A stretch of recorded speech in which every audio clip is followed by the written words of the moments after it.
మోకాళ్ల మరియు నడుము నొప్పులకు చిన్న ఇంజెక్షన్ ద్వారా పరిష్కారం. డాక్టర్ ప్రకాష్ గుడిపూడి, 18 సంవత్సరాల అనుభవం. సంప్రదించండి. Elite spine and pain management centre, Manikonda, Hyderabad.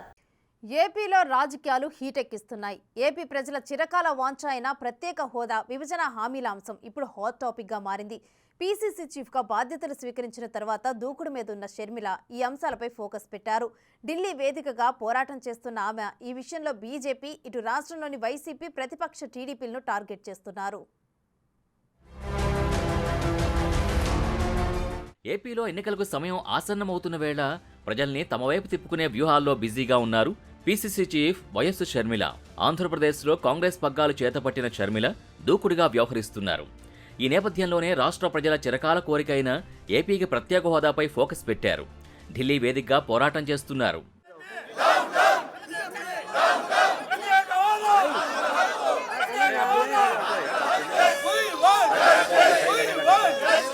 ఏపీకి ప్రత్యేక హోదా పోరాటంలో భాగంగా షర్మిల పలు పార్టీల ఎంపీల్ని కలిసి హోదాకు మద్దతు ఇవ్వాలని కోరారు. ఈ మేరకు వారికి వినతి పత్రాలు అందజేసి పార్లమెంట్లో ప్రత్యేక హోదాపై కేంద్రాన్ని నిలదీయాలని విజ్ఞప్తి చేశారు. ఇందులో భాగంగానే ఎన్సీపీ అధినేత Sharad Pawar, DMK MP Trichy Shiva, CPM జాతీయ కార్యదర్శి సీతారాం ఏచూరిని కలిసి మద్దతు కోరారు. The Congress party intended to give us 5 years of special status. Mr. Modi then said he will give us 10 years of special status to the state of Andhra Pradesh, but it has been 10 years now and we haven't had even 1 year of special status. The tragedy of the matter is that not one of the promises were implemented. We were given a number of promises like special status, completion of Polavaram project, the building of a capital city. So a number of promises made, but not even one of them was fulfilled is the tragedy of the matter. If at least some of them were fulfilled, we would have thought at least these people are trying to do something. AP భవన్లోని అంబేద్కర్ విగ్రహం ఎదుట రాష్ట్ర కాంగ్రెస్ నేతలతో కలిసి దీక్ష చేశారు షర్మిల. ఏపీకి 10 ఏళ్ల పాటు ప్రత్యేక హోదా కొనసాగిస్తామని తిరుపతిలో జరిగిన సభలో ప్రధాని మోదీ ఈ మాట చెప్పారని గుర్తు చేశారు షర్మిల.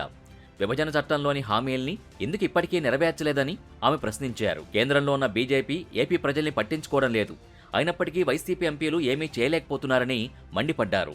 ఏపీకి ప్రత్యేక హోదా ఎంత ముఖ్యమో అందరికీ తెలుసు, అయినా సరే అన్ని అంశాల్లో బీజేపీకే మద్దతు ప్రకటిస్తున్నారని అన్నారు. ఇది BJP party 2014 manifesto. BJP party రాష్ట్ర విభజన జరిగిన రోజున రాష్ట్ర విభజనకు ఏకీభవించింది. విభజన జరిగిన తర్వాత కాంగ్రెస్ పార్టీ 5 సంవత్సరాలు స్పెషల్ కేటగిరీ స్టేటస్ ఇస్తాము అంటే లేదు 10 సంవత్సరాలు ఇస్తాము అని చెప్పారు ఆ రోజు మోడీ గారు, బీజేపీ నాయకులు. ఆ రోజు మోడీ గారు తిరుపతిలో సభ పెట్టి ఆ రోజు మోడీ గారు చెప్పిన మాట, ఆంధ్ర రాష్ట్ర ప్రజలకు ఇచ్చిన మాట, ప్రత్యేక హోదా 5 సంవత్సరాలైతే సరిపోదు, 10 సంవత్సరాలైనా ఇస్తాము అని మోడీ గారు స్వయంగా తిరుపతిలో నిలబడి ఆంధ్ర రాష్ట్ర ప్రజలకు ఇచ్చిన వాగ్దానం.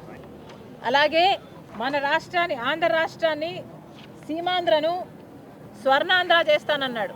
పోలవరం ప్రాజెక్టు పూర్తి చేస్తామని ఆంధ్ర రాష్ట్ర ప్రజలకు మోడీ గారు స్వయంగా మాటిచ్చారు. మరి ఇవన్నీ ఏమయ్యాయి అని మోడీ గారు ఢిల్లీలో కూర్చొని ఇక్కడ కాంగ్రెస్ పార్టీ తరఫున, ఆంధ్ర రాష్ట్ర ప్రజల తరఫున కాంగ్రెస్ పార్టీ ప్రశ్నిస్తుంది. మొత్తంగా ఈ పార్లమెంట్ సమావేశాల్లో ప్రత్యేక హోదా సహా విభజన హామీలన్నీ నెరవేర్చాలని షర్మిల కేంద్రంపై ఒత్తిడి పెంచే ప్రయత్నం చేస్తున్నారు.